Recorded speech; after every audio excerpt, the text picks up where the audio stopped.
આપણા જીવનમાં એવી પરિસ્થિતિ છે કે જે આપણે ન ગમતી હોય, તો એને બદલવા માટે આપણે શું કરીએ?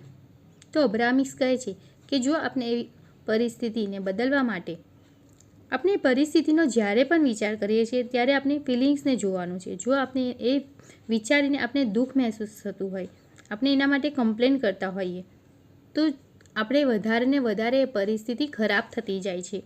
કારણ કે આપણે એમાં નેગેટિવ જોઈએ છીએ, એના માટે ઉદાસી મહેસૂસ કરીએ છીએ, કમ્પ્લેન મોડમાં રહીએ છીએ, તો આપણે વધારે એવી પરિસ્થિતિને બગાડીએ છીએ અને બીજી અનેક પરિસ્થિતિઓ એવી જ આપણી સામે આવીને ઊભી રહે છે.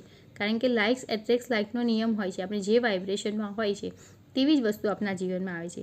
પણ જો એ પરિસ્થિતિને આપણે સુધારી શકીએ છીએ, એમાં સારું શું છે એ જોઈને એની પ્રશંસા કરીએ. ભલે એ 1% પણ કેમ ન હોય, પણ એ 1% જોઈને પણ આપણે એની પ્રશંસા કરીશું, એના માટે ખુશી અનુભવશું, એના માટે આભાર વ્યક્ત કરીશું, તો એ પરિસ્થિતિમાં આપણે વધારે ને વધારે સારું થતું જોવા મળે છે. એ પરિસ્થિતિ આપણા માટે બદલાઈ જાય છે અને બીજી અનેક પરિસ્થિતિઓ આપણે આવે છે કે જે આપણે સુખ આપે, આપણે ખુશી આપે.